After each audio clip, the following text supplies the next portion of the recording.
Good afternoon, everyone. Welcome back from the lunch break. We will resume our proceedings. Council, if you are ready, shall we get started? If the witness is ready, please proceed. Thank you. Good afternoon, Mr. Chairman. Good afternoon, all. Yes, we are indeed ready to proceed. May I ask the author to bring in the witness, please?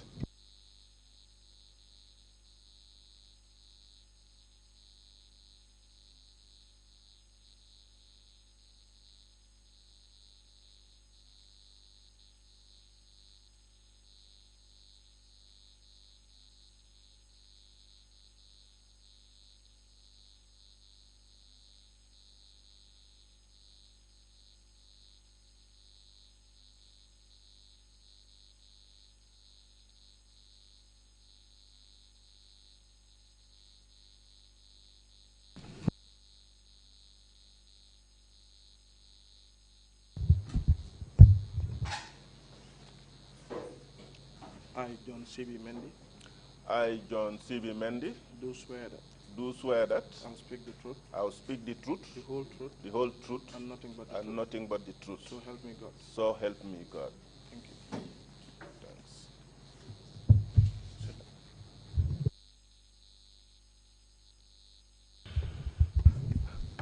Good afternoon, Mr. Witness. We have met already. My name is Esa Fal, and I'll be leading you through your evidence before this commission. Do you understand? Thank you.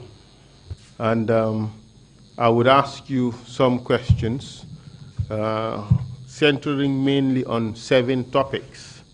That's your biographical information, the July 22nd, 1994 coup d'etat, the detention of senior security personnel and their subsequent torture at Mile 2 prison, the harassment and beating of Mr. O.J. Jallo and other politicians at Mile 2 prisons when they were made to crawl, some of the attacks on civilians who were perceived to be obstructing the convoy of the then Deputy Chairperson, Sana Sabali, the events of November 10th, 11, and 12, then the arrest of Sana Sabali and Sadibu Haidara, your own arrest as well, and subsequent detention in Mile 2 prison. You are familiar with these topics, aren't you? I do. So these are the issues I would like you to address in your testimony. And now let's start with your biographical information. What are your full names, please? My name is John Charles B. Mendy. What is your date of birth? 1st May 1972. Where were you born? Tujereng. I was born in Tujereng, village Combo South. Where did you do your primary school education? Tujereng Primary School, later to Bakote Primary School. Kindly allow for a brief moment, at least 3 seconds, between our speeches so that there is no overlap with the interpretation. You understand? Thank you. You did primary school at Tujereng Primary School. Can you tell us which years you attended Tujereng Primary? I attended Tujereng Primary School very late, starting from 1991 to, well, starting from 1981 to 85. And then you attended secondary school, didn't you? I do. Where? St. Teresa's Secondary Technical School. Which years? From 1986 to 1990, 91. What did you do upon completion of secondary school? I didn't do anything. I went straight to the army. And you enlisted in the army, if I understand you, correct? Yes. Which intake did you belong to? 15 intake. And when was that intake enlisted? Do you recall the date? Yes. Kindly tell us, please. Yes. On the 27th January, 1991. And how long was the duration of your training? 4 months. And what rank did you attain upon completion of your training? I resigned as a private. And which company were you deployed? Bravo Company. Then AHQ camp.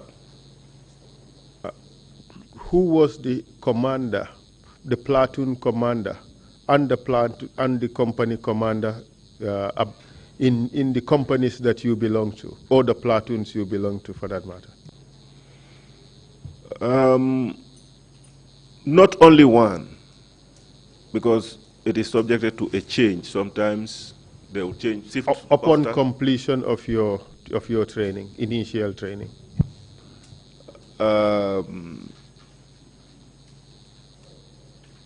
Upon completion of my training, I was posted to Bravo Company, in which Captain Johnson was the company commander, my company commander. Who was your platoon commander? My platoon commander, I cannot recall the first person, but my Sergeant Major was Ba. Did you remain in Bravo Company until 1994, or did you have reason to move to some other unit within the army? No, I didn't remain until 1994, because I was moved in 1993 to AHQ camp. We are not conversant with some of these military acronyms, so could you tell us what that means? It stands as Army Headquarters Camp. In which unit of the Army Headquarters Camp? I was moved to the Finance Department. And you worked in the Finance Department until July 22nd, 1994, correct? Yes, sir. Do you recall that day, Mr. Witness? Which day? And could you tell us what, July 22nd, 1994? July 22nd, 1994 was on a Friday. Could you tell us the events of that day? That day? Yes, July 22nd, 1994. Tell us what happened on that day. July 22nd, 1994.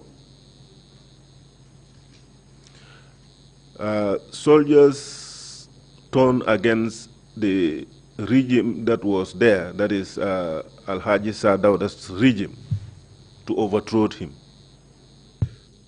Do you know how this overthrow came to happen?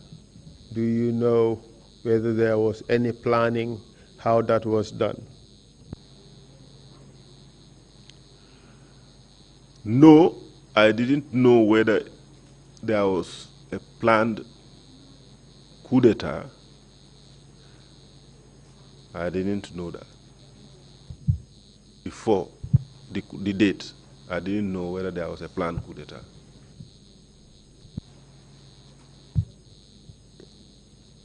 Do you know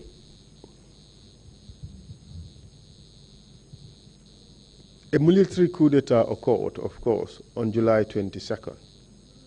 Do you know how that came about? Do you know the genesis of that coup d'etat?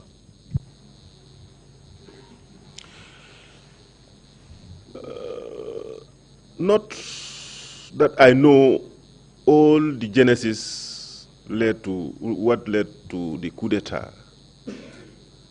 But as a soldier and within soldiers, sometimes you hear them grumbling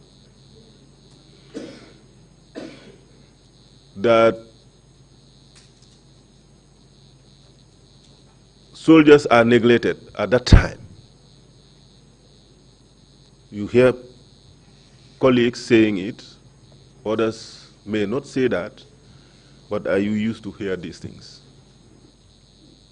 Did you hear anything about a plan to overthrow the then government of Sir Dawda Jawara?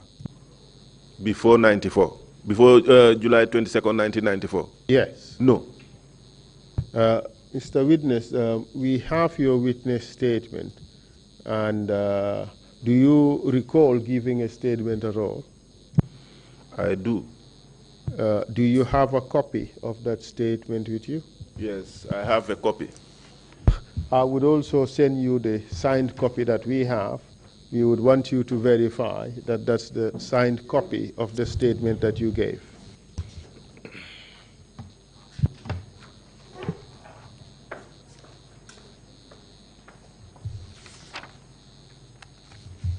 Can you take a look at it quickly and verify whether it's the statement that you have given?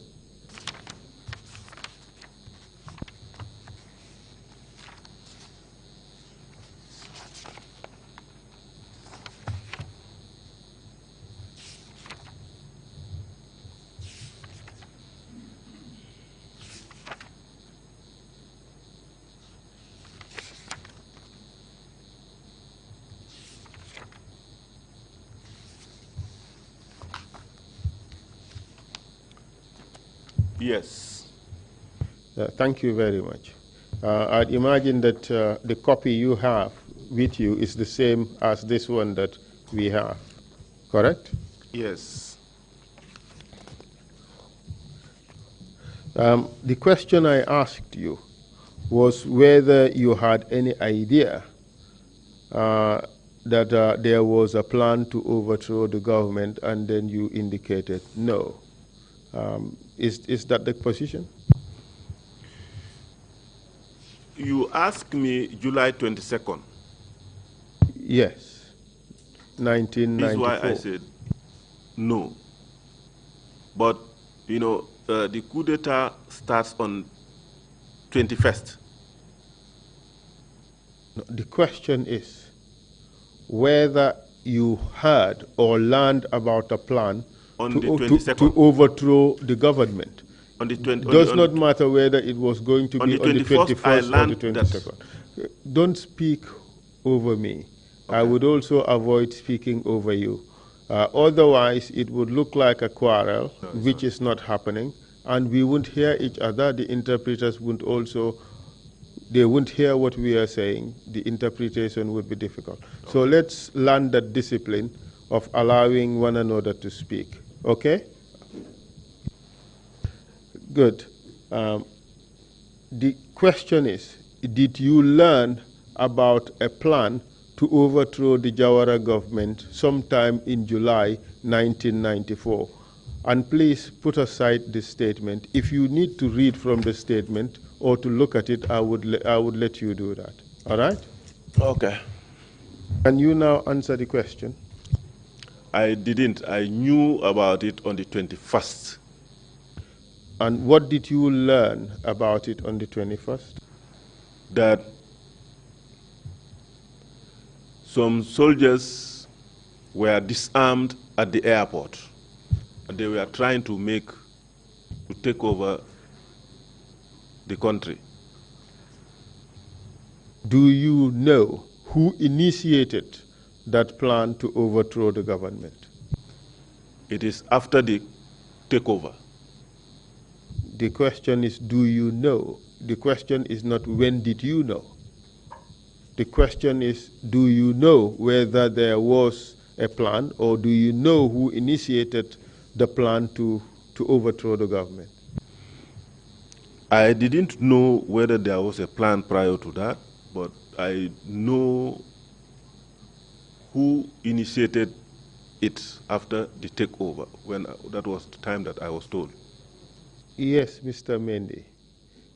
Let's try not to make it difficult. The question is, did you at any point in time come to know who initiated the idea to overthrow the government? Yes. Kindly tell us.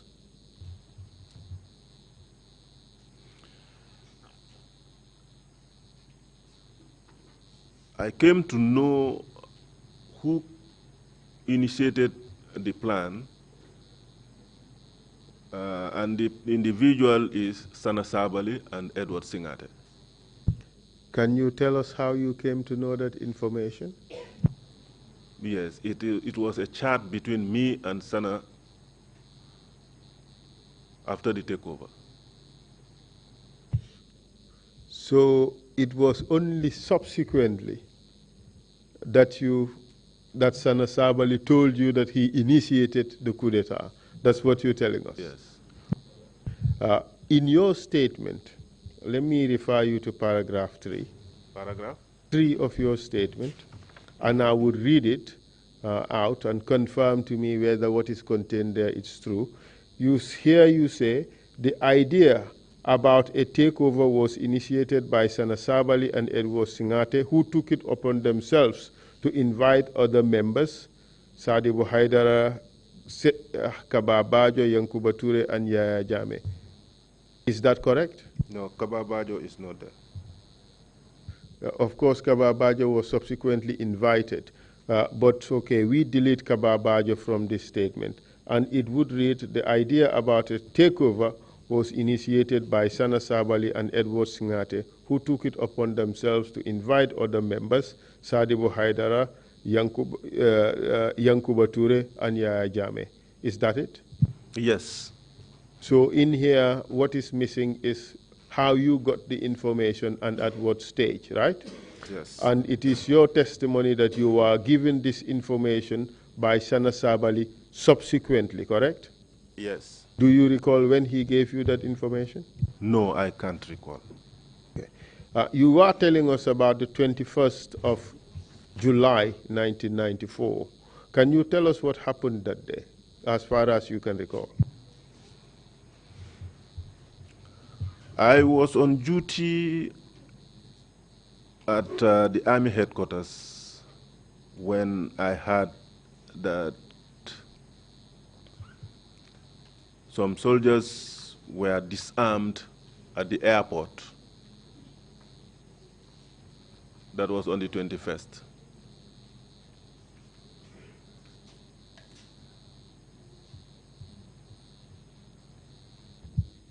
That's all you have to say about the events of that day? Yeah, because I was not there, please. I was not at the airport. What we are trying to get is all the information you received about the events of that day. That's all you had? Yes, that's all I had. And did you hear anything else about what was to happen the next day?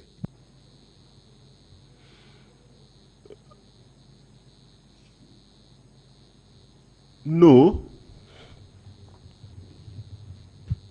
Kindly tell us what I said you heard. no, I didn't hear what was supposed to happen the next day. Okay, again, I'll take you to your statement. Yes. Paragraph 4.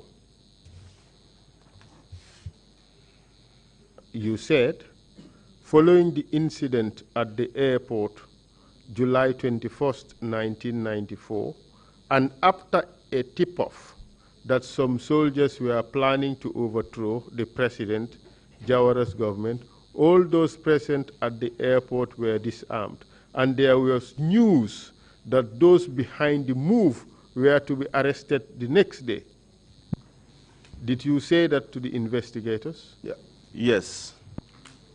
Do you say that here as your testimony? Do you accept that as your testimony? Yes. Okay.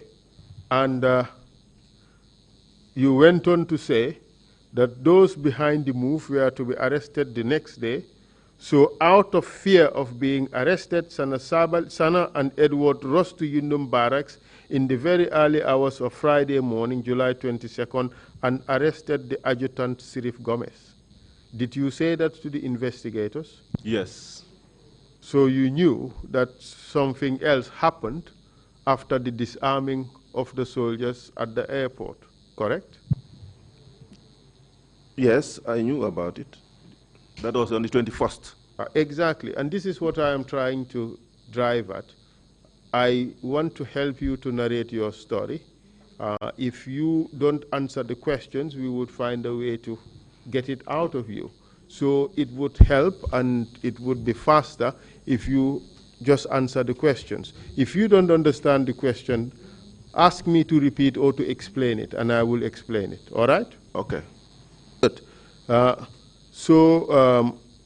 Tell us about the events that happened subsequent to the arrest of Sirif Gomez.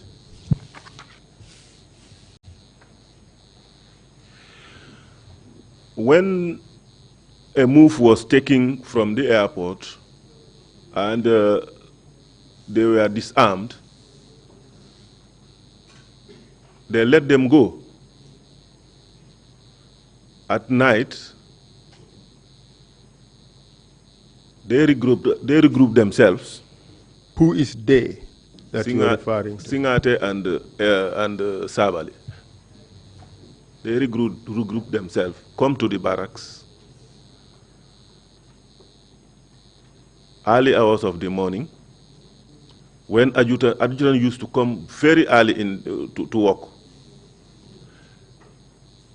When he come, unknowingly to him that these people are in the barracks. When he come, Singate come out and halted him and then arrested him. According to what I was told, because I was not there at that time.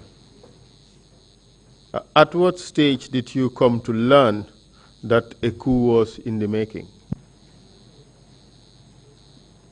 21st, July 21st. On the morning of July 22nd, how did you come, or at what stage did you come to learn that the coup that was already foiled on July 21st is still ongoing? I was at Banjul when I learned that the coup is still going on, and I had to leave my office in Banjul, go home, dressed, and join them. Dressed in what? In uniform. When you are in Banjul, I was not in uniform. Just allow. Sorry. Yeah, we have to get that discipline. You are a soldier, that shouldn't be difficult. Okay, so why did you do that? Why did you leave your place of work, go back home to change in military uniform? I just feel to join my colleagues. You wanted to participate in the coup d'etat? I wanted to participate, to be quite candid. Good. And when you changed into military uniform, where did you go? I go straight to Yundum Barracks. And do you recall what time you arrived at Yundum Barracks? I cannot recall the time that I arrived there, but I think it's around after 1, 11, 12, 1. I cannot recall the time. In the afternoon? Yeah, around in the afternoon. Between morning and the afternoon. Around 11 to 1. Around 11 to 1. At this time you arrived at the barracks, who did you find there? I find few soldiers, and already by then the adjutant was already been arrested, has been arrested, and I didn't meet Sana there. I didn't meet Singate there. They've already moved out from Yundum barracks to go to Fajara barracks. And what did you do upon learning that the coup leaders were not at the barracks? I just, at that time, anybody who comes to the barracks, he will just get his wife with him. That is His what? wife, that is weapon. Oh, you call it wife? Yes, is your personal wife. Okay, I hope you treat your wife nicely. Sure. Good. So you retrieved your wife, and then what happened? You just move out. If you go out, if you see any vehicle, you just jump on it, and then you follow them. So tell us what you did upon taking your weapon. I just jump on a vehicle, move straight, going to Banjul with I think some soldiers, up to Stink Corner, I think, around Stink Corner. Where did you find this vehicle that you jumped into? Just an ordinary vehicles. We just stop them and then, jump on them. You commandeered it? Here we tell them that to either drive us. Some, when they see us, they just jump out of the vehicle. By then, I cannot drive, so I was not able to drive. And who drove the vehicle then? No, by that, the vehicle that we jumped in was driven by the owner. And you forced him to take you wherever you wanted to go to at Sure. the time? Were you alone? No, I was not alone, and I cannot recall the soldiers that I was with. So you went up to Sting Corner. What happened there? It's where I found Yaya Jame and some soldiers with him going towards the Denton Bridge. Were they on foot or were they in a vehicle? They were moving. The time I met them, they were moving on foot. Did you jump out of the vehicle? I did. And the driver turned back. So you joined the group? We joined the group. Who was the leader of the group at the time? Yahya Jammeh at that time. Did you see Mr. Edward Singate at the time, Lieutenant Edward Singate at the time? No. How about Sana Sabali? No. Do you recall how many soldiers were with Yahya Jammeh at the time? No, but there are a little bit many. 10? Approximately 7 upwards. 7 upwards. 07 upwards. Upwards, yeah. To 30? To maybe about 15 or so, but I cannot recall the number. So was it about a section or was it a platoon? No, it could be a section. Right? It's not a platoon. And how many soldiers would constitute a platoon? There are many. There are many. How many soldiers will constitute a platoon? I cannot recall now. I cannot recall now. 15? I say I cannot recall. I cannot recall. I am trying to jog your memory here. Yeah, I cannot recall. All right, no problem. So you don't know whether it was a platoon or a section, but there were more than 7. More than 7 upwards. But less than 15. It could be, but it's more than 7 upwards. Because I didn't count them, I don't have time to count them, and I didn't put my attention to the number of people that we are moving with. So you joined them at Sting Corner. What did you do after that?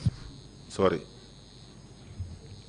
We moved towards Banjul.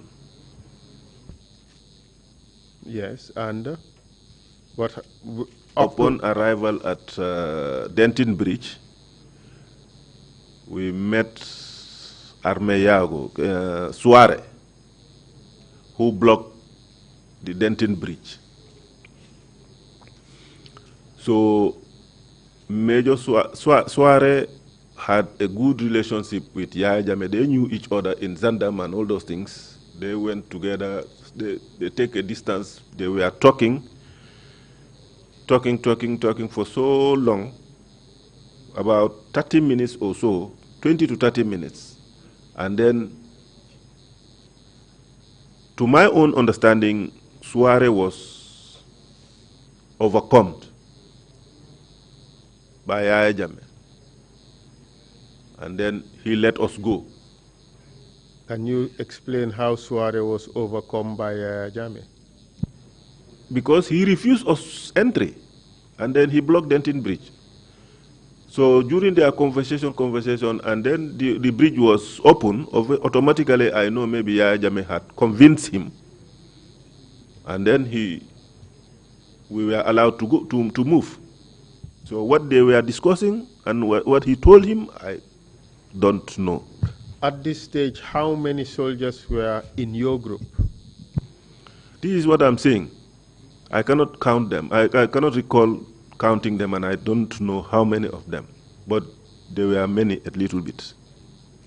Did the numbers increase compared to the group you joined at Sting Corner? No, as we move, the number increases because they've already get control of Fajara barracks, and they were moving towards Banjul.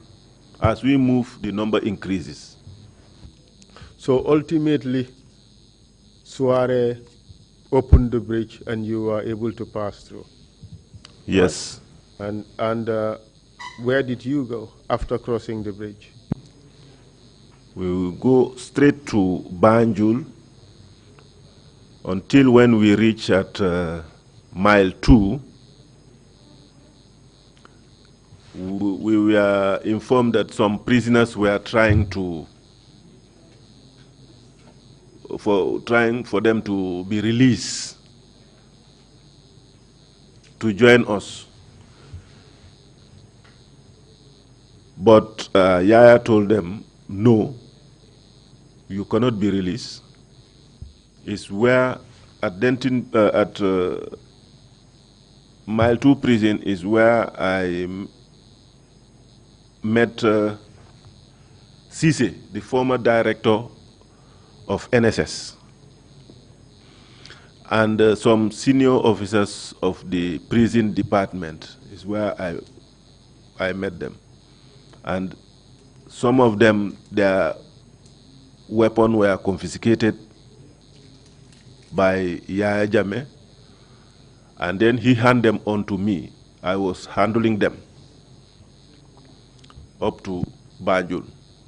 How about the officers from whom those weapons were seized? What happened to them? They were in between us and Yaya Jammeh. Yaya Jammeh is in front. They are in the middle, and then we are behind them. Were they tied at all? Eh? Were their hands tied at all? No. Were they free to go away? They were not free to move away from where we are, but they are free to walk. They were walking freely. They were captives, right? Yes, they were walking freely, but they were not. So the question is whether they were captives, not whether they were walking freely. No, they of course they were captives. They are termed as prisoners of war. They were captives, I would yes. say. There was no war situation. Yes, so they but could it's not have how been. The soldiers always pretend themselves as prisoners So of you war. walked with them to Banjul, correct? Yes. And ultimately you arrived at State House. You have to expedite this. No. From the Mile 2 prisons, we walk up to Bone Road. We had a gunshot. We had gunshot 1 or 2 times. Was that friendly fire or was it enemy fire? It was not a friendly fire. So what was it? It was an enemy fire. Do you know who fired that shot, or did you later come to learn who fired that shot? I later learned to that somebody gave that order for them to fire at us. Who was it that gave the order? That Chongan was the one who gave that order. What's the name again? Chongan. Okay. Who was Chongan? Chongan was in the gendarmerie. During the amalgamation, he was moved to police headquarters. Do you know what position he held at police headquarters? He was a senior officer, though, at the police headquarters, but I didn't know. Was anybody injured from those gunshots? No. And how did those gunshots impact the group that was led by Jame? The moment we had 1 or 2 shots, everybody scattered, and then, we take positions, and then we started moving in bounds. Can you explain what that means, moving in bounds? Is moving like few people will move, and then the others will...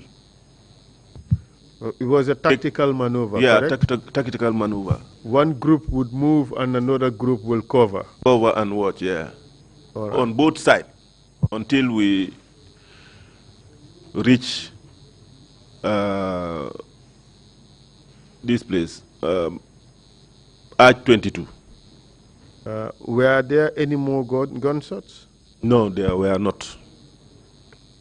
Okay, you arrived at Gambe High School junction. Yes. And then what happened from there onwards? Then we moved to State House. We moved following which direction? The hospital directions and the main highway, and others are on the seaside, on the beach side. Independence Drive and Marina Parade. And Marina Parade and the beach side. And the beach side. Okay. Which group were you with? I was with Yaya Jammeh. And did you make any stop along the way? The stop that we are making is just only tactical, military tactical stop. Do you know Ministry of Justice? To know Minister of Justice? Do you know the Ministry of Justice premises? Yes. Did you stop anywhere around that area? I cannot recall stopping. Do you know whether along the way Jammeh had cause to talk to anybody on the phone? At that time, telephone were not that much available. I don't know whether he has telephone or not. I didn't suggest a mobile phone. I just said telephone. Do you know whether he had No, I don't. All right. Your group obviously went through Marina Parade, right? Yes.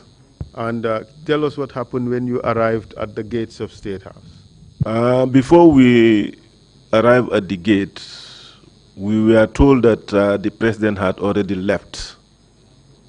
Who told you that? The soldiers that we met at the gate. Do you recall any name or names? I don't know them because I was not conversant with State Guard personnel. What happened after you were told that the president had already left State House? That he has gone with, I think, I don't know whether the American embassy or the Senegal embassy towards the Ports Authority. And what happened after that? What happened after that? We entered inside, make a reorg. We've gathered together until everybody comes in. Do you recall who opened the gate? No. For your group to get in? No, I can't recall. Okay. So you went in? Yes. All the other groups arrived? Joined, yes. What happened after that? What happened after that, the senior guys sit together They were discussing. All of us, the juniors, were trying to guide the State House, trying to look each corner whether it is safe or it's not safe. For how long did you remain at State House during this period? Which period? The period of that day or what? Yes. For me, I could recall I only spent there nothing more than 4 hours. So you went home that day, that same day? I went home that same day. And as at this time, do you know whether a government had been formed or not? So I heard. Tell us what you heard. I heard that they formed a government. And before forming a government, there was a push and pull. Between who? Between Yaya Jammeh, Sana Sabali, Edward Singate, Sadibou Haidara. And what was the push and pull about? Who is going to be the leader? Do you know how it was resolved? Yeah, it was resolved. They take everything into military. They said, we are still military officers and we have to work according to what military says is seniority. That is how they resolve things. And who became the leader, as far as you can recall?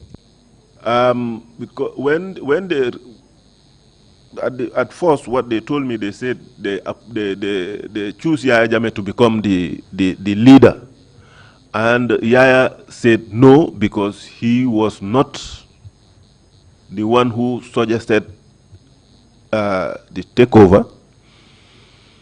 That Sana Sabali should be the chairman, and Sana said no. You are the most senior. You should be the chairman. That was the push and pull. When they selected Sana Yaya Jammeh, then who is going to be the vice chairman? That was where the problem comes from. Singate wanted to be the vice chairman, but because Sana Sabali seniored him, he's supposed to be the vice chairman. That was where the push and pull comes in. Of course, you told us that you weren't present. This is something that you heard from other soldiers, correct? Indicate by a yes or no. The transcript would not recognize any nodding. What do you say? Indicate your answer repeat what you asked me. Okay. The question is, of course, you are not present. This is information that you heard from other people, correct? Yes. Thank you very much. Did you return to State House at any time after this July 22nd? No, I didn't. When was the first time you returned to State House after this event? It was when I was discovered that I am at GPMB. I don't understand. Could you say that again? I said the time that I recall returning back to the State House, it was when I was asked to become the vice chairman's orderly. But between the time you were asked to be vice chairman's orderly and July 22nd, where were you working between those 2 dates? At that time, most of the soldiers don't have permanent posts. You just get up, you move somewhere else. You just get up and move somewhere else. But then, you know, I was living in Banjulding at that time. But most of the time, I'm always at Banjulding police station. From when I left Banjulding police station, after 2-3 days, I went to Banjul. I was at the GPMB all along. What were you doing at GPMB? That was where I was. That is where you were posted? No, I was nobody at that time. Nobody tells you that you are posted here. What were you doing at GPMB? I was just there as a guard because my office was just next to GPMB. So you are one of those deployed to guard GPMB, correct? No. You were not deployed to guard GPMB. No, I was not deployed. How did you happen to go there? I used to go and then have nights sleep there. Why? Yes. Anyway, that is how I used to be at that place. I will just be at the army headquarters when I'm not on duty. When the time comes, I'll just go and sleep there. I feel it was more comfortable than even the army headquarters at that time. You have air condition all over. So I feel it's more conducive for me to go and sleep there. I just want to understand what was happening at the time. You work at army headquarters, and close of business, you go to sleep at GPMB. Is that what you're telling us? I do sometimes, but not all the time. Was there a house at GPMB where you could sleep? No, offices. There are offices, comfortable offices to sleep. How did you have access to those offices? The offices were open. Nobody had control over anything down there. So you just walk into somebody's office? You just walk into an office that is not locked. Turn on the air conditioner and just... And sleep. Okay. But where were you working officially at this time? Officially? When I left army headquarters, I used to go there, but officially I don't have a permanent workplace at that time. So each morning, where would you report for work? There was no reporting at that time. So you just go anywhere you wanted? There was no reporting at that time, to be quite candid. Okay. At what stage did you decide to start reporting somewhere for work? It was when I was caught by the army commander at GPMB to become the vice president's then oddly. What were they doing at GPMB? They came for a visit. I don't know whether he got a tip of that I am there or not. But when he come, I just get up from bed, stand on top. From bed? Yeah. There's a bed at the GPMB? You can use a mat and make it as a bed, as long as you are comfortably asleep. Tell us exactly. There is no bed, but you know, the reason why I said get up from bed is where I slept. That's why I said get up from bed. And what was that? That was in the morning. What was that? What I was sleeping with, or I sleep on. What you were sleeping on, what was it? You can sleep from the chairs. There are chairs that we sleep on. There are mats, and you have some sponges too. Okay. So you woke up and what happened? I woke up. I just looked down. I saw Stannis' convoy enter. I tried to maneuver. He has already seen me on top because I was on top there. He has already seen me. He said, "Aha, I have been looking for you for so long.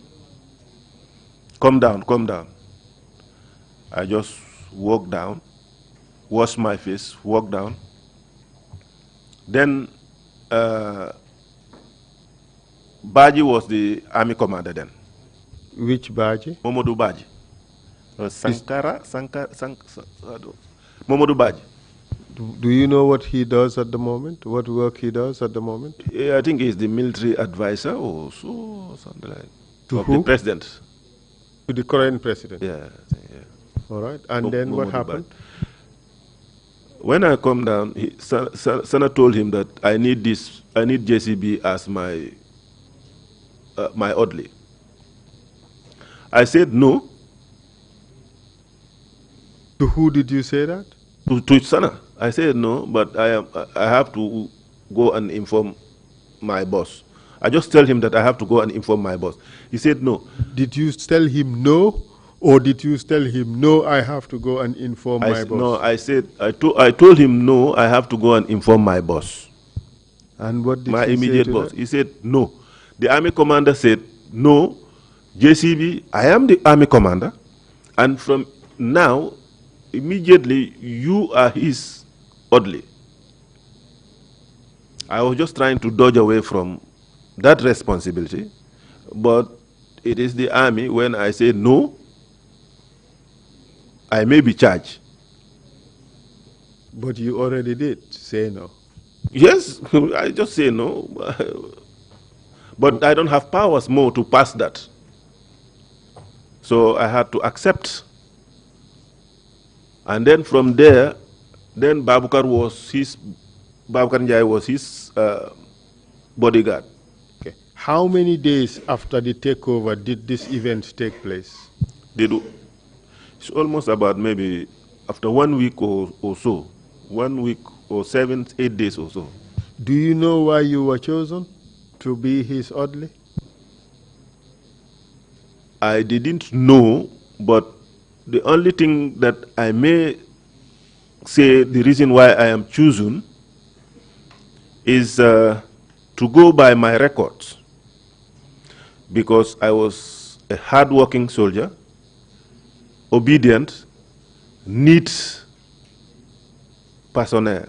I am a neat somebody. I like dressed, neatly going to work, and I don't go to work late. And you are tough also. Huh? Tough? No, I was not that much tough. No, I was not that much tough. By that time, I was slim. Unfit? No, I was not that even fit. How would you make it in the army if you were not fit? You can make it in the army when you are, sometimes you are not that much physically fit, but you are strong. Okay. And you want to tell, I don't want to ask you about the difference. So let's move on. You are selected to be his orderly, and you are there with who? I am there with Babukar Njai. Which Babukar Njai? Babukar Njai,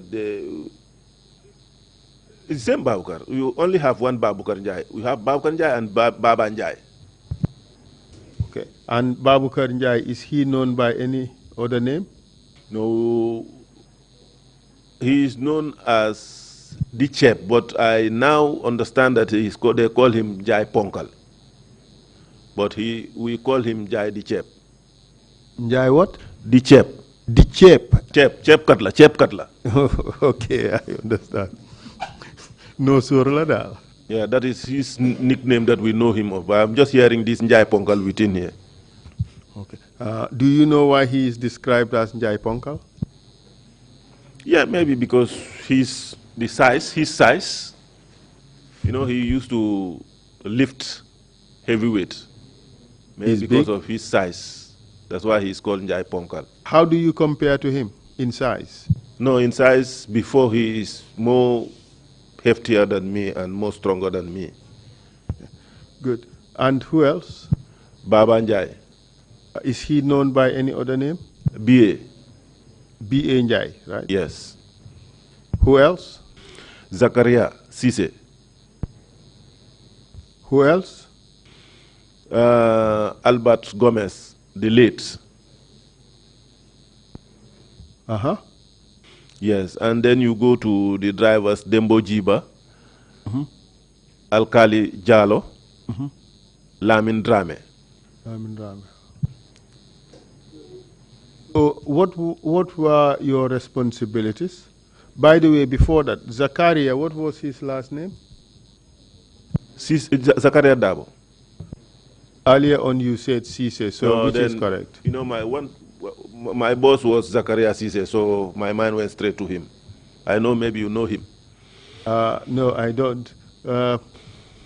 You referring to Zakaria Dabo or Zakaria Cisse? I'm referring to Zakaria Dabo. Good.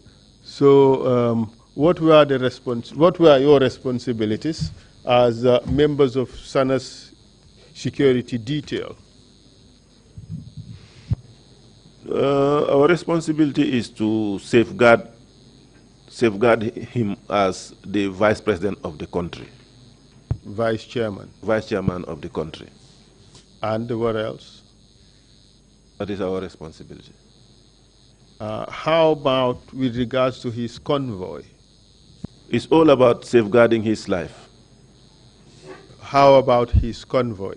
This is what I'm saying. His convoy is all involved about, what do you mean by how about his convoy? What responsibilities did you have with regards to his convoy when he travels? Is to safeguard his life. Besides that responsibility, what other responsibilities did you have? Is to safeguard his life. We Well, don't have any responsibility beside that. Okay, we will find a way. Was it your responsibility to clear the way so that the convoy wouldn't be obstructed? Yes. And with regards to ensuring that the convoy was not obstructed, did you receive any instructions from Sana as to what to do to ensure that the road was clear for his convoy? Yeah, the instruction given to us is make sure we enforce what was lacking in the Gambia. That's number one. Number two, anybody who obstructs us and refuses to get off from the road whilst sirens is on, we get him off from the way. By what means? By all means. Including shooting at the person? Not shooting at the person, but we can burst the tire of the individual's vehicle. What about when the person is not in a vehicle? The person is not in a vehicle. No, that mandate, I have never ever received that mandate. Okay. You were asked to clear the road by all means, correct? Including by firing at vehicles to immobilize them, right? To stop their movement. Okay, we would accept that. And did you and your colleagues do that as instructed? Personally, me, I did one. Can you tell us about it? Yes, we were going to the airport to receive a guest, in which we found out that the flight is already on the ground. We were rushing, whilst moving with our sirens on to sweep the way from Bova Zone. We met. We follow one car that we were forcing him to get out from the road, but he refuses. I don't know whether he refused or he didn't refuse, or whether he had it or he didn't hear it, but he didn't get away from the road from Bova Zone until around Cow Junction is where we managed to sweep him off from the road. We get down. Personally, I am among the people who get down, rush on him, and is a person that I happen to know. I yield on them, my other colleagues.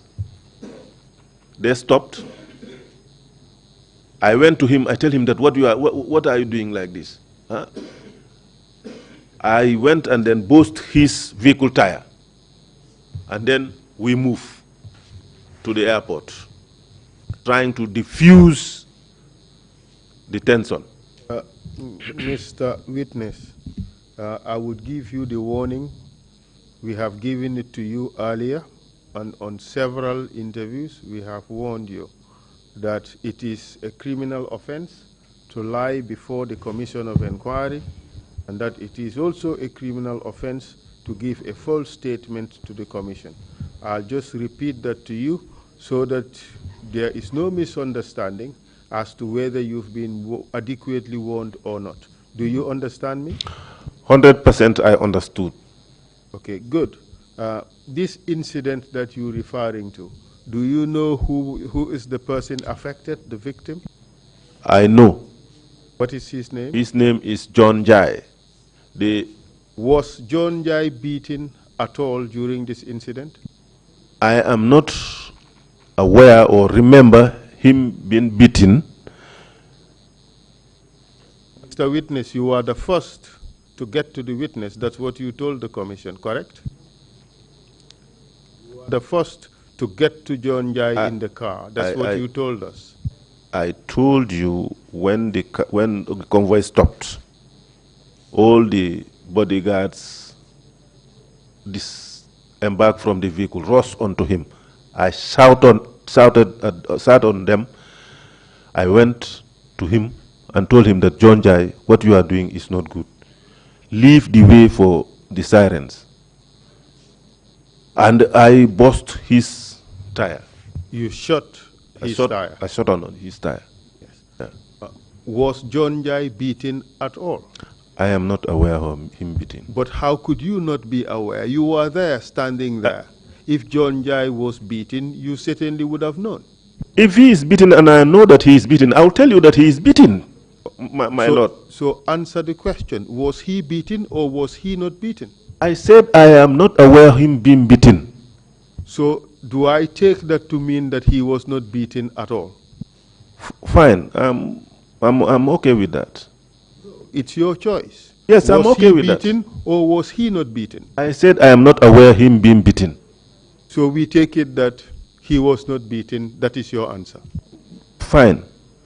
No. Is that your answer? My answer is I haven't seen him being beaten. Thank you. We would move on. Then how about, was that the only incident you witnessed, that of John Jai? No.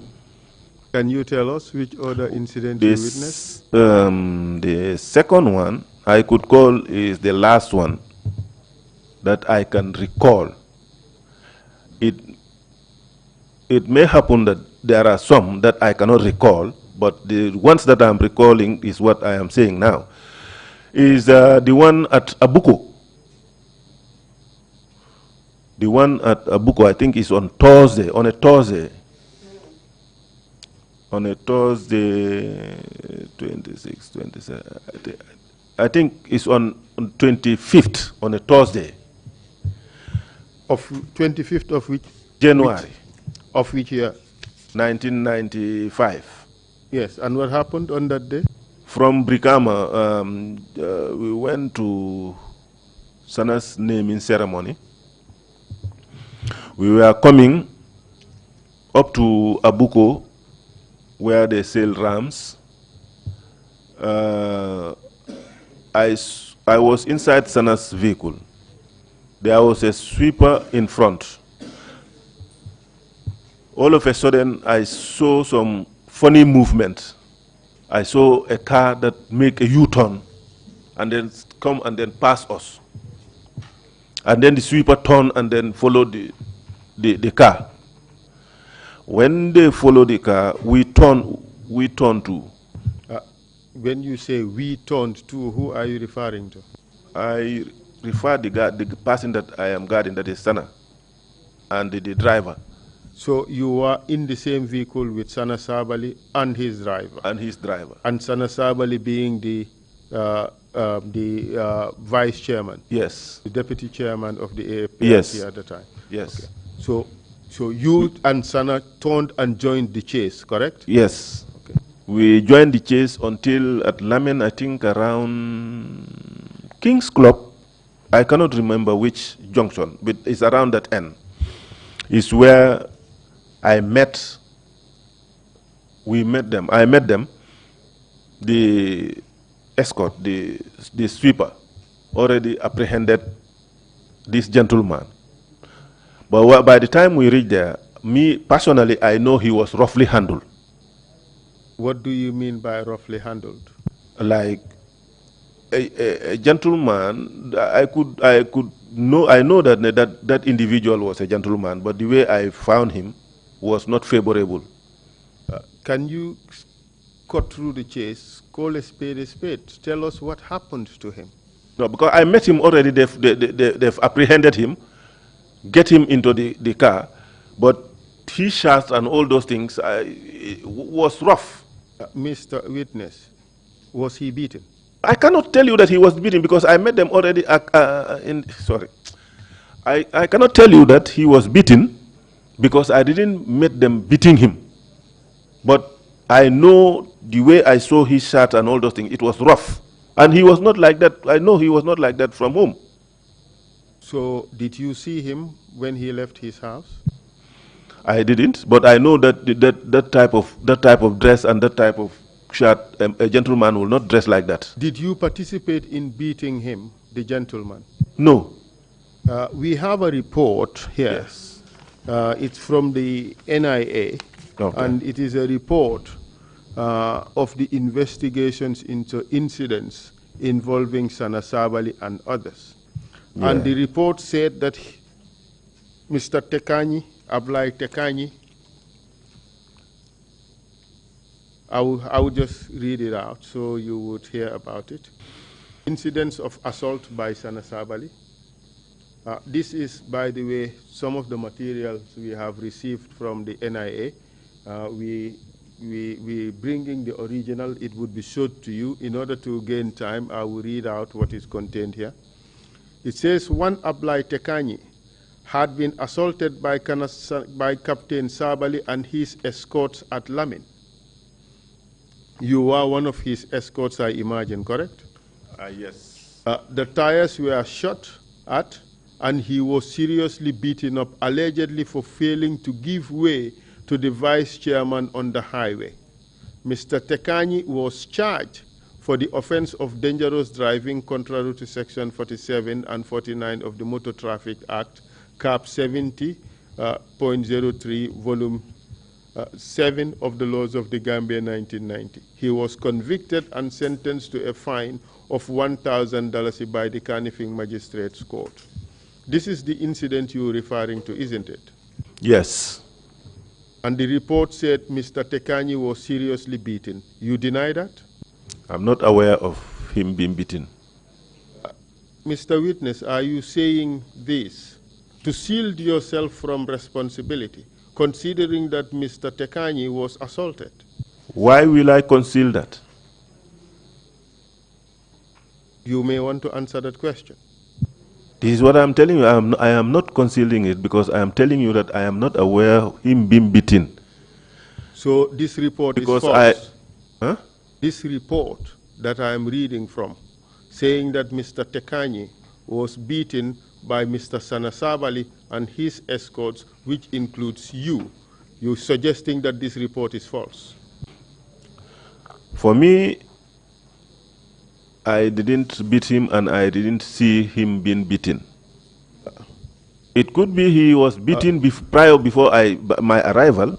It could be. Mr. Chair, we would circulate the report, but we would not put it in evidence now. We would just mark it for identification, and later, when the NIA officials come before you, we would formally put it in evidence. But for now, we mark it for identification. Let the witness see that this is the report from which I have read. Thank you, Counsel. I think the witness should have the opportunity to see it first. Yes, Mr. Chair, thank you.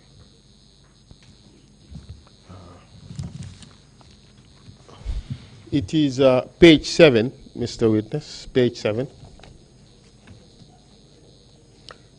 Under the heading, Incidents of Assault by Sanasabali, the entire report is a report of the investigation into the events of January 27, 1995, Das recase of former Vice Chairman Sana Sabali and others. I am referring to page 7. Page 7. Have you seen it? The incident of assault by Sana Sabali. That's right. Have you seen it? Yes. That is, I have read out only the first paragraph and the first sentence of the second paragraph under that heading. That since the beating of Mr. Tekanyi and shooting of his tires by Sana Sabali and his escorts, issues put in evidence before the presiding magistrate in the trial of Mr. Tekanyi was overlooked. That is the part I am reading about. The important thing there is that Mr. Tekanyi was seriously beaten.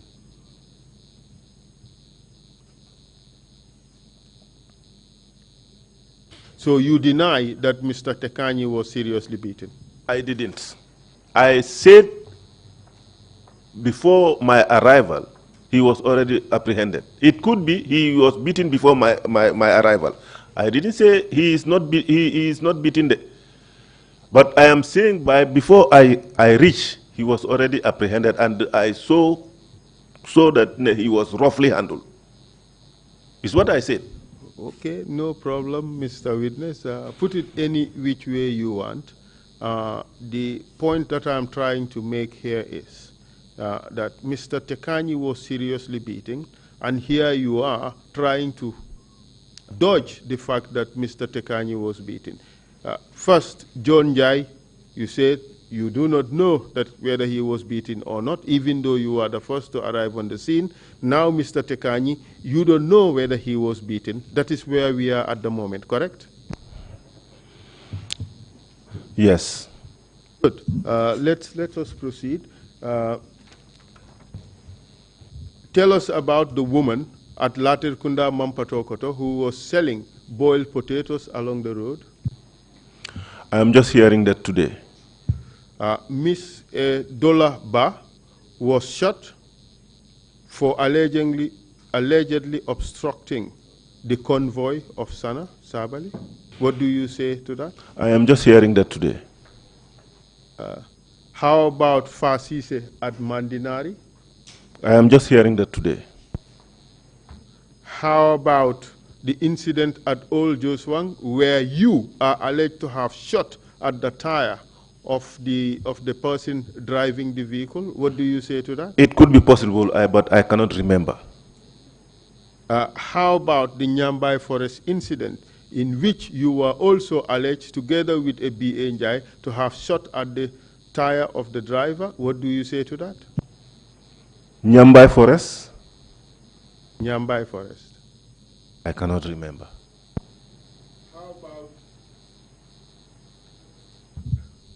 Yes. So you cannot remember any of these incidents. You cannot remember anybody beaten during these incidents. That is your testimony?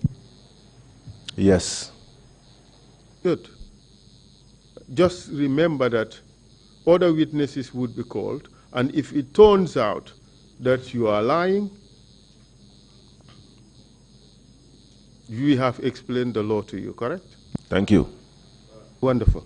Now let's talk about an incident at Serekunda police station where you were sent by Sana Sabali to go and pick somebody and bring the person to his house. Do you remember that?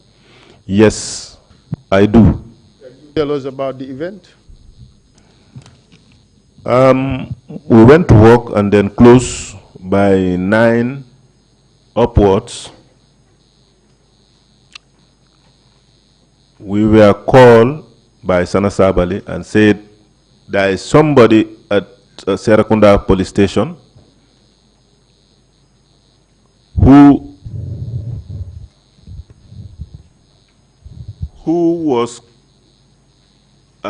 using booths, telephone booth by then, calling the president and then insulting him. We went, upon arrival at Serekunda police station, we explained ourselves, and they saw us, the gentleman. He was at, I think, at the cell or over the counter. One of them that I cannot recall, I cannot remember. We collected him, take him to Sana. Upon arrival, we hand him over to Sana. Sana asked him some few questions. Why do you have to be calling the president and insulting him also and like over the telephone and all that? The man didn't respond. So he gave us an order to punish him, and in which we did. We give him a military punishment. What was that? Military punishment is squat. You force individual to squat, to press up, do frog jump, crawl. And beating?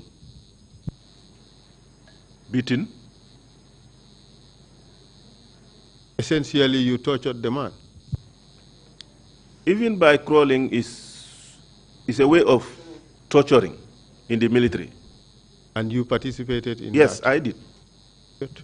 Thank you very much. So we would move on to another topic. We have dealt with the shooting of Dolaba at Latrikunda Mampatokoto. You cannot recall conveniently. Abdullah Tekani, you were present.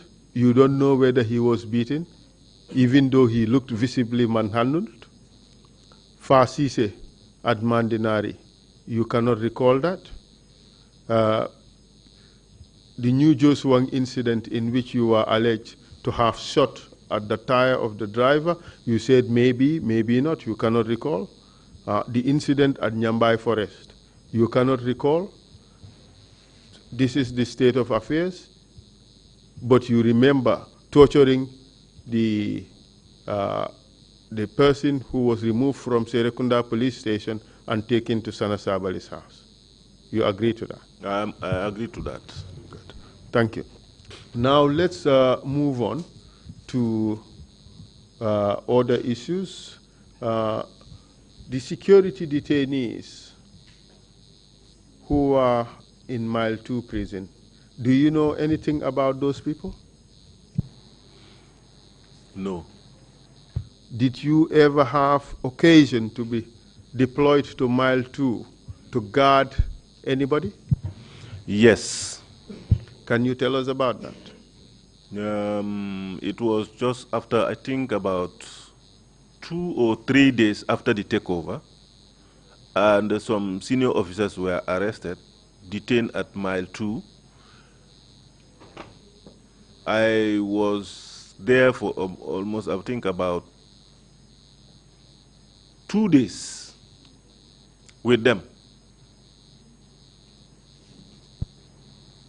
guarding them. Did you come to know who they were? I know some of them. Who did you know?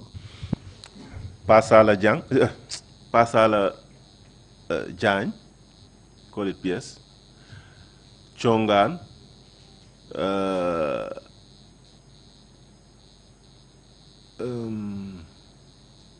think the present army commander. What's his name? Cham. No, I think Cham.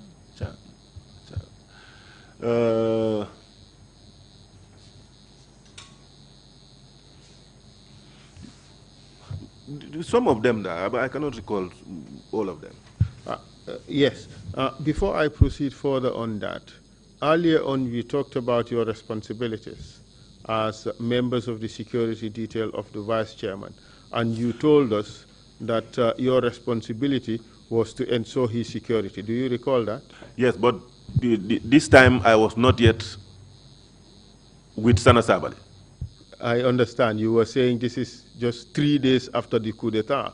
You joined Sanasabali after 5 days. Yes, upwards. Yes.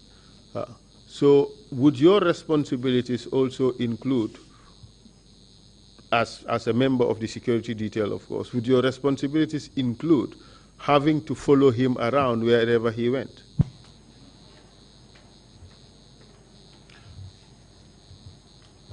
By the time I am selected to move with him? Yes, sir. Yes, if I am on duty. Yes. And normally, how many of you would be with him in the security detail? It depends on to the move at that time. If he is leaving State House and going somewhere, how many people would be with him? It depends on the people that are on duty at that time. Sometimes you have about, I think, three at the sweeper sometimes doesn't have too much of men, about two or three, and then the rear maybe have about 2 or so, or 3 at the rear, 2 at the sweeper. It depends on to. But most often, wherever he went, he would go with his orderlies. Yes, and the security personnel. And how many orderlies did he have? 3. Could you name them, please? Myself, Babukar Njai. Which of the Njais? Babukar Njai? We have Babukar Njai and Baba Njai. Okay. All right. Babukar Njai is Njai Ponkal, according to you. Babukar Njai. Yes. And Zakaria. Zakaria who? Zakaria Sise. Zakaria Dabo. Yes, thank you very much. Zakaria Dabo. Good. Did you have occasion to ever visit Mile 2 prison with Sana Sabali? Daytime or nighttime? Nighttime. No, I cannot recall going him with at Mile 2 at nighttime. Do you recall ever being in Mile 2 with Sana Sabali, wherein security detainees, not political detainees, security detainees were taken out and tortured? No. So you deny being present in Mile 2 prison on 5th or 6th September 1994 when Chongan, Mamad Cham and RSM Jeng were tortured by Sabali, members of the council and their orderlies? No, I deny that. I deny that. Mamad Cham knows me personally. If I am there, he knows that I am there. So your testimony is you were never there on that occasion? On that occasion. But were you there on another occasion, not necessarily at night, when political detainees were beaten? Yes. Can you tell us about that? I was with the council's members when OJ, I think Baji, Kama Baji, or the others and other political detainees were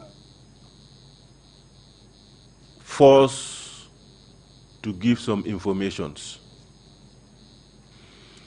And where did this event take place? Where was it? That was in Mile 2. That was in Mile 2 around the remand wing. Around the remand wing. That empty space. Can you explain the setup in which this thing happened?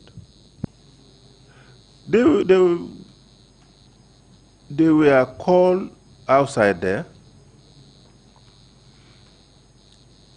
They were called outside there, and can you tell us about the setting, the arrangements at the time? No, they all stood up, lined up in our front. And the council members, were they standing or were they sitting? They were standing. Were any chairs provided? I cannot recall, because at that time, that space, it was under the sun. Okay, tell us what happened there. Yeah, I think the council were trying to force them, for them to give them some informations in which some of them refuses, like First, which council members? Let's get their identities all the first. council, you have about those four. Normally, those four guys move together. Can you That tell us? that is Edward, Sana Sabali, Singate, Yankuba. Can you give us full names and ranks, please, and one by one? Lieutenant Sana Sabali, Lieutenant Edward Singate, Lieutenant Yankuba Ture, and Lieutenant Sadibu Haidara. These were the council members who were present on that day. Yes. Were they alone? Did they come alone? Or did they come with their security detail? No, they came with their securities. Who can you recall among the securities who was present? I can recall me being there, who is John speaking. And who else? And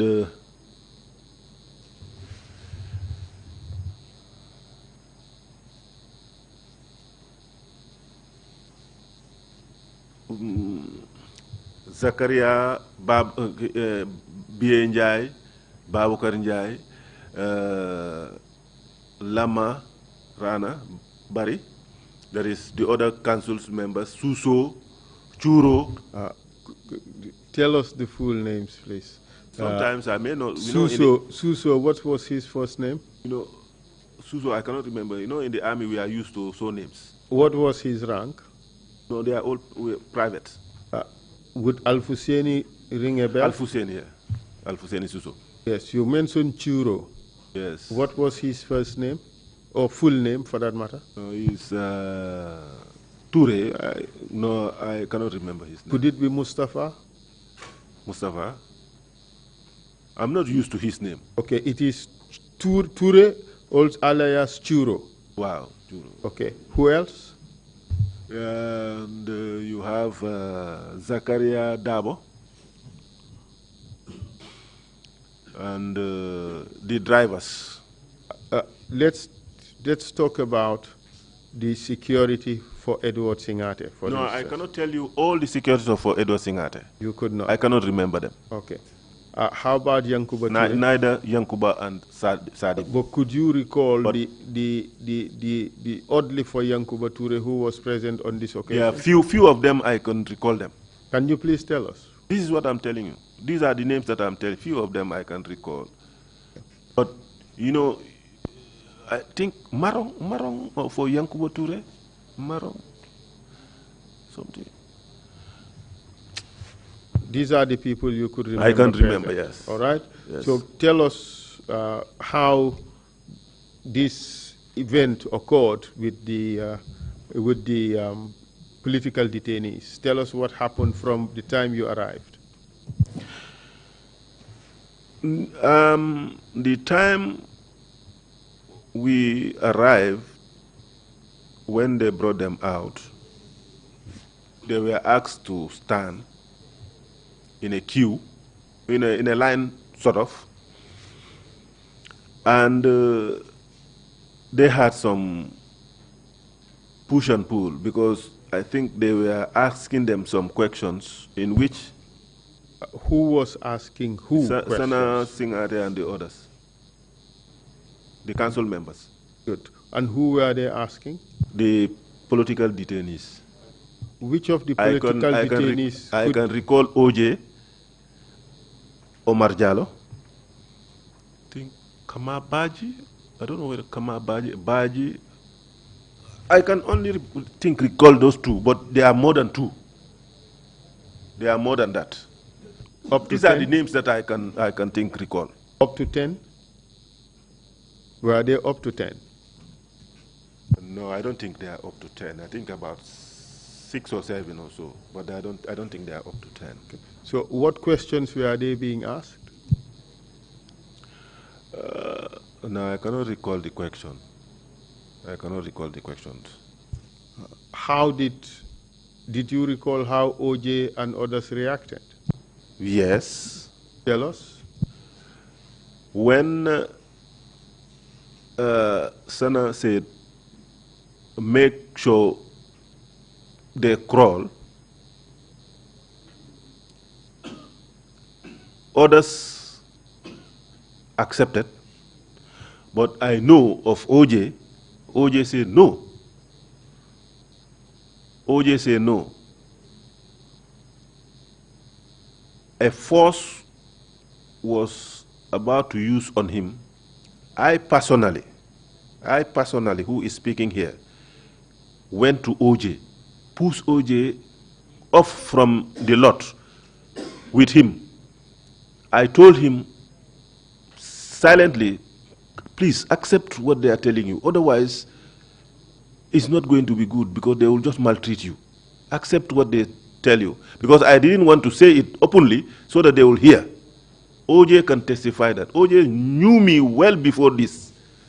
And so what happened? Did anything happen he, as a he result accepted of what and then told tried to do some crawling little bit, and then, you know, things were over. Was AJ beaten at all? At that juncture, except maybe my pushing that I can recall, maybe it is what he will take as beating, he might be beaten. Answer the question, Mr. Witness. Did He you might beat be beaten. OJ? I am not aware of him beating at that day, the day I am telling you. Did you personally beat OJ? No. I said I pushed OJ purposely to talk to him, secretly. So how do you think OJ would misinterpret your pushing of him aside as being beaten? No, he might at that juncture misinterpret it in a different way, but OJ knows me. And even we are not talking about whether OJ knows you or not.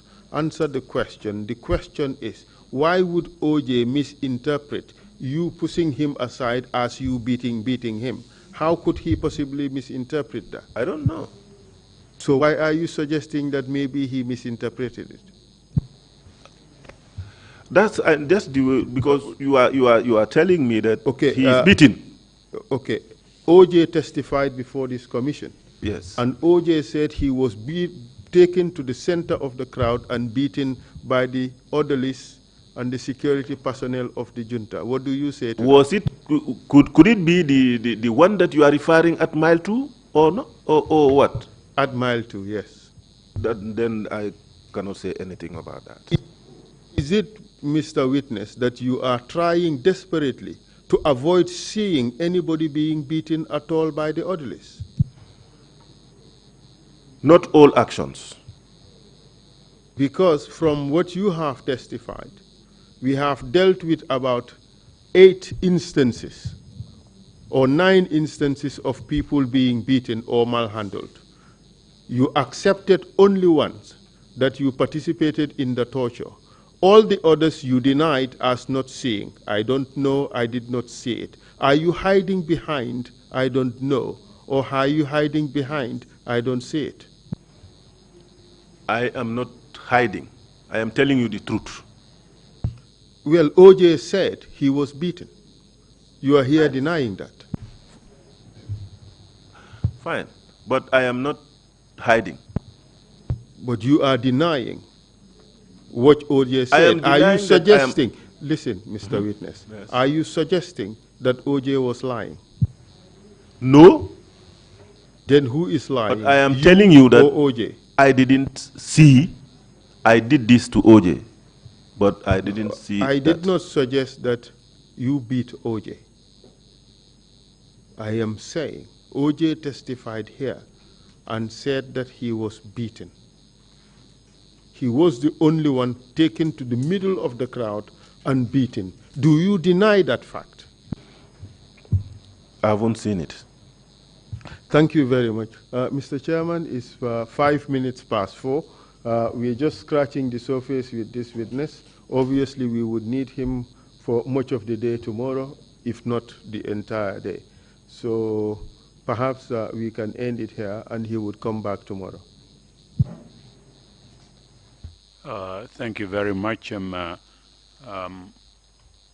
wonder if the commissioners can wait towards the end of his testimony and ask them questions if they have any. If not, I think if there is even 3 minutes, I have something to ask. Commissioner Kinte, you have the floor. Hello, Commissioner Kinte. Mendy, I remember in your testimony you said immediately after you conquered or taken over the State House, you went home, and because Banjulunim police was close to you, you posted yourself there for 3 days. You later said from there, you went and posted yourself at the GPMB premises. That also you said took about 5 days or 1 week or so. Bringing everything together, you were absent for 10 days before you were finally caught, as you said, and assigned to work with Sana. Is that correct? And hope that's not in contradiction to your participation in the Mile 7 event. Commissioner Kinte, I didn't understand what you refer to as absent. Hello, I said you said you went to Banjulunding. Immediately, just you spent only 4 hours or so at State House and you went to Banjulunding. Am I correct? Yes, you are correct. And you said because Banjulunding police was closer to you, you continued your participation on independent basis, and there was no assignment, there was no command. You even said those days there were no commands. You post yourself wherever you want to be and do whatever you want to do. Am I right? You are right. Fine. And you said you stayed in Banjulunim police for on your own posting for 3-4 days or so. Am I right? Can you repeat it again? You said you stayed in Banjulundi, which was more convenient, closer to you, at least 3 days or so after State House. Am I right? You are right, yes. And you said you came and posted yourself to GPMB premises for almost a week. Am I right? You are right. Before you were caught. You are right. By Sana and Baji. Yes. These days together give us between 10 and 12 days. Yes. That you were not interacting with the junta directly, you were independent on your own on self-assignment. You are right. I was not directly interact with the junta by then. Mm-hmm. Fine. My question here is, hope your participation in Mile 2 is not within this bracket. That's my question. If I may understand you right, or understand what you are saying, my participation in Mile 2, which participation in Mile 2 you are referring to? Because I am asked 2 questions pertaining about Mile 2 here. You said you were posted on guard at Mile 2. I just made sure I am very brief or precise. That's why I didn't go into those details. But you were for the first time officially posted to Mile 2. Am I right? 1 or 2 days. For at least 2 days, you said originally. Yes. And then, in fact, that has given me another question. How did it come at Mile 2 you were posted? You were never posted. You do post yourself. This time they posted you on Mile 2. Is it that from Mile 2 you went back to your hiding place before you were detected to be given to Sana? Or was it after being given to Sana that you were posted to Mile 2 and so on? But still remember this question. Your participation in the torture of the civilians, hope it was not in this bracket of 12 days after the coup. No, it was not within this bracket. Thank you. And the 2 days that I had in Mile 2 was not before my joining to Sana Sabali. Then it was after? Yeah, no. Before joining Sana Sabali, these two days that I had in Mile 2 with these senior officers, it was before joining Sana Sabali. No, and you dodged once more and went back to your hiding before you were detected? Yes. Okay, thank you. Thank you very much. Bishop, you have a question? Thank you, Chairman. Mr. Witness, you said in your statement, in your speech that earlier on that you voluntarily joined the Kupis, and you went through all the activities until you captured State House, and then you spent only 4 hours at State House. Then you left State House and went home. You did not return to State House at least till after over a week or so. Now, you voluntarily joined the Kupis. You overthrew a government.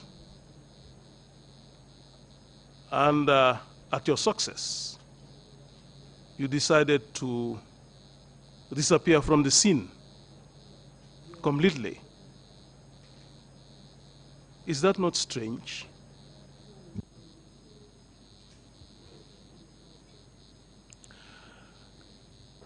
To me, it's not strange, because I know even if I stand there, I will not become the vice chairman, the chairman, and all the council members. It's just a matter of conveying people, and then you go out.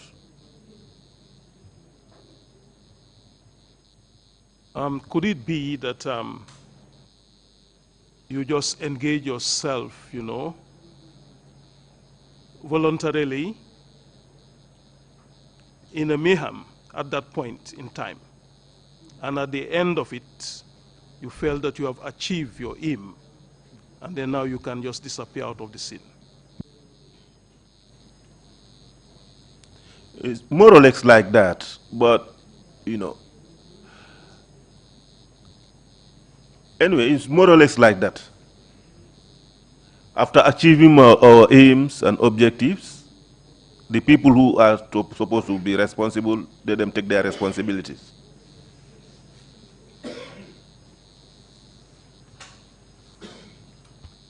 Thank you very much. Commissioner Carr?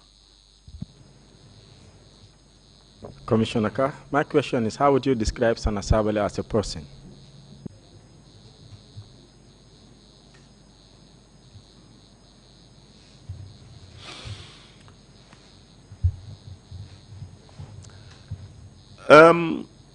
Stannis Avila, as a person that I know,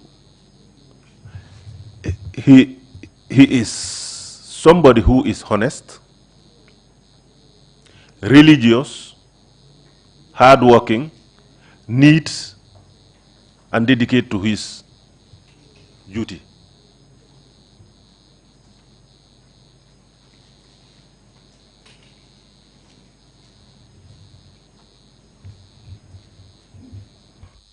Thank you very much.